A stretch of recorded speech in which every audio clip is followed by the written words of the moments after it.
Damien Voss crossed Sunset Boulevard against the light, his white kitchen jacket cutting through traffic like a blade through dough. He stopped at the open window. He did not look at Marcus. He looked at the dashboard. Brisket, on the dashboard, had gone perfectly still. Every line of his small body held the way a man holds himself when a stranger has just walked into his house and not knocked. Short rib. Damien said. 1. Marcus made it without a word, plated it, slid it through. Damien took 2 slow, deliberate spoonfuls in front of the entire line. His jaw set. A muscle jumped in his cheek. He did not eat a 3rd spoonful. He set the bowl down on the window ledge, still mostly full. He pulled a money clip from inside his jacket and placed a $100 bill on the ledge beside the bowl. On top of the 100, a cream business card embossed in 3 lines. Then, and this was the moment Marcus would replay later, Damien leaned forward and looked, deliberately, past Marcus's shoulder, directly at the cat on the dashboard. For 4 full seconds, the cat did not blink. Damien straightened. Pretty animal, he said, voice low. How old is he? I don't know. Damien smiled. Of course you don't. He turned and walked back across Sunset. Marcus picked up the card. Cream stock, blind embossed, Voss, Damien, Voss, executive chef, sell the truck, name your price, D.V. The line behind him went quiet, the way crowds go quiet when they understand they have just witnessed something. Pilar whispered. Marcus, who is that? Brisket, on the dashboard, exhaled the long, slow exhale of a man who had recognized a face he had never seen but had been waiting for. That, he said softly, is not a man who wants your truck. That is a man who has seen my photograph before.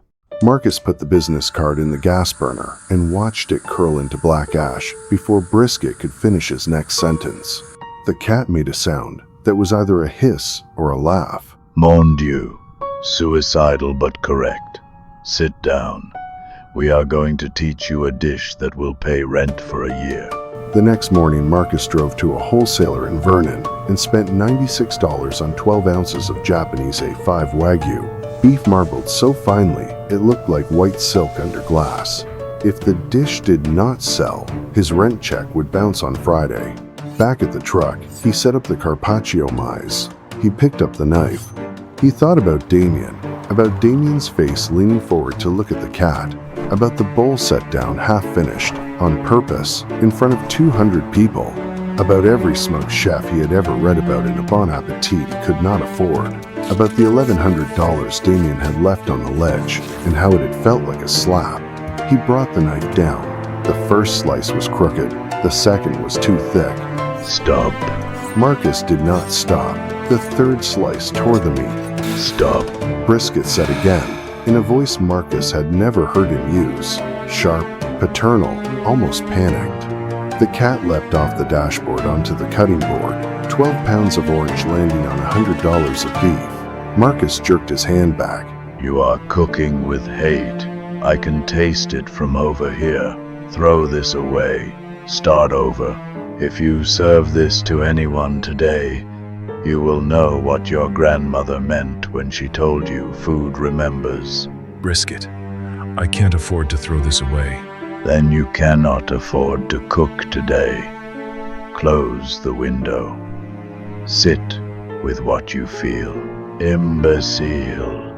Trust me, I have been you. The next morning at 11, Marcus put the Wagyu carpaccio on the chalkboard at $128 a plate and opened the window with hands that no longer shook.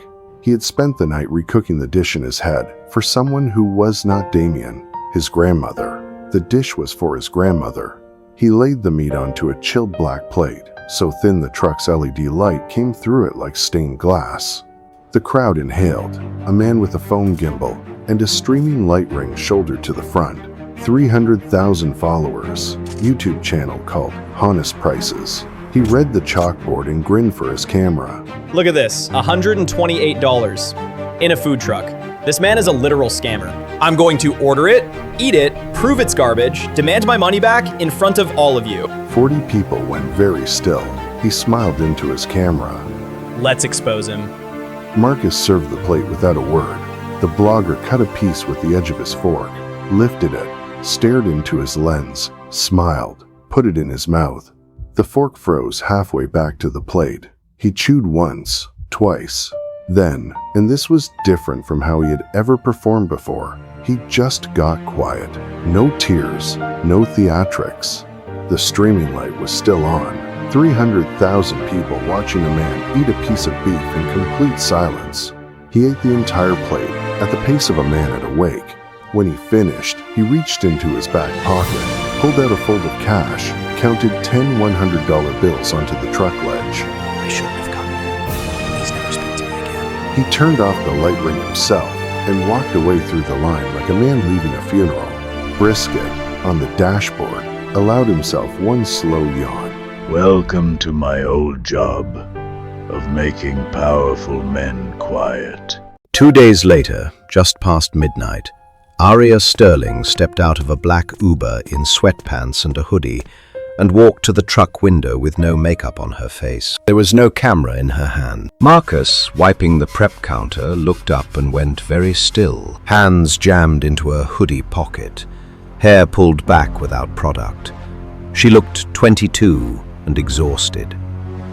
Sunset Boulevard streetlights washed her into something almost unrecognizable. I want to buy a bowl of ramen. And I want to eat it on the curb.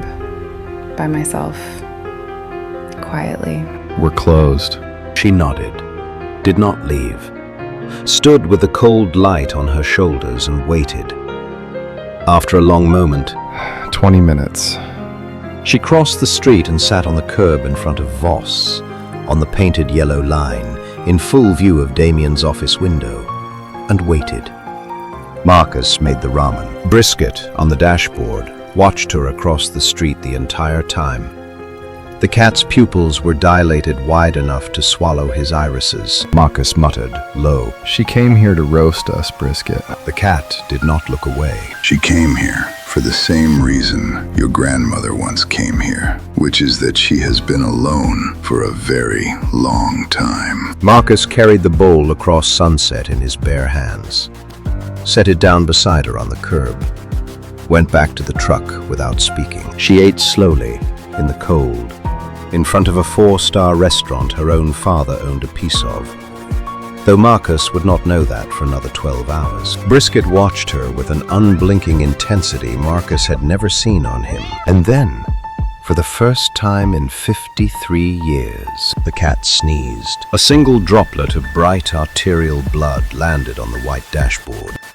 Marcus did not notice the blood on the dashboard. He was watching Aria Sterling eat ramen on a curb across Sunset Boulevard, and the noticing part of his brain had momentarily disconnected. He brought the development dish across the street, the chilled corn and uni custard he had been prototyping for 3 days, that nobody had eaten yet, held the spoon out without speaking. Aria looked up. Aria opened her mouth. Marcus fed her off his spoon on a curb on Sunset at 12:30 in the morning. Eyes closed, shoulders dropping 2 inches, lips closing around the bowl of the spoon. She did not chew immediately, let it sit, brow furrowed, then smooth. She opened her eyes. "I don't know what you just did to me," she said, very quietly. Marcus, in his life, had not been good at being looked at. He had been good at being in corners, good at being in kitchens. He had not been good at being on the receiving end of a beautiful person's full attention at 1 a.m. He forgot to breathe. A black Uber pulled up half a block down. The man who stepped out was tall, forearms, half-sleeve tattoo, brown leather jacket, looking at his phone. Then up, he saw Aria sitting on the curb. He saw Marcus crouched beside her, holding a spoon. His jaw moved. He started walking toward them across Sunset. Marcus did not see Reese yet. Brisket, on the dashboard inside the truck, did. The cat said softly to no one in particular, "Oh, mon Dieu, not the ex. Anyone but the ex." The next morning, Damien Voss walked into the truck at 7 a.m. with a leather folder under his arm and the unhurried confidence of a man who had won 3 wars before breakfast. He set the folder on the prep counter, sat on Marcus's milk crate. Marcus was halfway through prepping with a coffee in one hand and a bag of fingerling potatoes in the other. He did not move. I burned your card. Damien smiled without warmth. I know. The wholesaler in Vernon told me about the Wagyu. The aged balsamic dealer in Atwater told me about the balsamic. The county clerk told me about your truck permit. The man who painted the cat on the side of your truck told me his rate. I always know. Brisket, on the dashboard, had gone perfectly still. The cat watched Damien the way a small predator watches a much larger one. Damien opened the folder. 3 documents. A check for $200,000 made out to Marcus Reeves. A deed transfer for the truck. A lease addendum showing that the half-mile of Sunset between Fountain and Sanborn had been quietly optioned by a company called Voss Holdings over the last 14 days. Damien tapped the 3rd document. You will not be allowed to park here. Not within a mile of here. Not within a mile of any of my properties. I own 12 in this city.